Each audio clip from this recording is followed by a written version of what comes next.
What's up guys, Daniel here. I just wanted to make a super quick update video on the injection molded Snowcat Kickstarter campaign. I think at this point it's like 400 or 500% funded or something crazy like that. So thanks to everyone who donated. I just wanted to talk about what's changed in the design and what we're going to do with all that extra dough. Holy cow. I just realized this tree is blossoming and it's only January still. Weird. Sorry, ADD. Anyways, yeah, also some of the prototypes that I've made and tested so far are pretty cool. So let's dive into it. So for the screws that hold the tracks together, I was deliberating between a molded in threaded insert and a lock nut. I'm like 99% sure that I'm going to go with the molded in insert design because it makes assembly much faster, reduces parts count, and only increases the mold cost by a tiny bit. The only downside to the molded insert is that it will likely require some thread locker to keep the screw from backing out, but that's only a minor inconvenience. The bronze bushing will be molded into the track. I considered having it pressed in after molding, but molding an open hole would require a draft angle, which means the bushing would need a taper, which would not work. The outer diameter of the bushing is smooth, so it can probably be pressed out if you ever need to replace it. I'm having a custom, partially threaded socket head screw made to link the tracks together. I also decided to upsize it to M3 for extra strength. As for material, I was initially going to go with nylon PA66 GF30, but its density is about 1.36 grams per centimeter squared. These MJF prototype tracks have a density of about 1 gram per centimeter squared, and they still weigh over 1.4 kilograms. Since weight is a bit of a concern, I might end up going with ABS instead of nylon. Its density is about the same as the MJF printed prototype tracks, which are already a little bit heavier than I would like them to be. I think ABS would still be more than strong enough, because in my tests, even the PLA 3D printed tracks hold up just fine.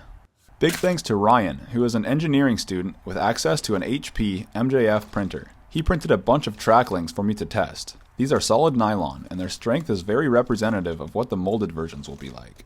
These are an older version that uses the lock nut, and they don't have bushings either, but they're still useful for testing out geometry and strength. The green links are just a normal PLA with heat stake threaded inserts. They're printed with dual line wall thickness and a 0.8mm nozzle. I built up a little test platform and took them up to the snow. So these are some MJF printed prototype tracks, and I figured it'd probably be a good idea to test them out before paying for the injection mold. So we're up here in the snow. Unfortunately, the snow is really warm and heavy and wet today, so it's not gonna be a great test, but better than nothing. So I'll just plop this here and drive around with a power drill. I'll go in reverse. Woo! Oh, works great. Oh, I'll just drive in circles. Oh, got some rough terrain. Oh, crashed. Whoops. Let's try high speed. Woo! Oh! Wow, that's so cool. Look at that. Do you see that? It blows snow so far. That's great. Wow, this thing digs holes. Oh.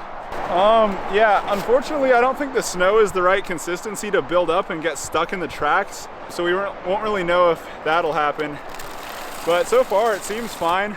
I'll try and get some snow inside of there, and it looks like it's coming out pretty well.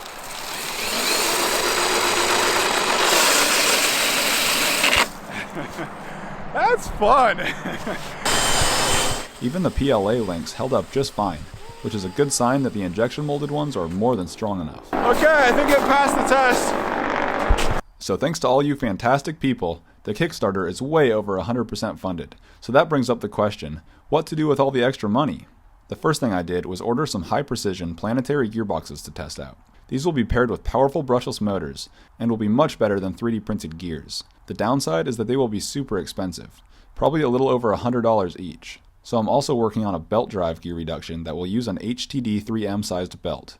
It would be great if we can get away with 3D printing the pulleys, but if not, they can be machined out of aluminum and included in the kit. I'm also wanting to make a vacuum-formed chassis out of 3mm polycarbonate. These would serve as a frame for all the axles and gearboxes and everything to bolt onto, and they would also be included in the kit. The mold cost for these is much lower than the track mold cost. I'm also looking into rubber seals to seat the chassis halves together. A mold for this is only about $50.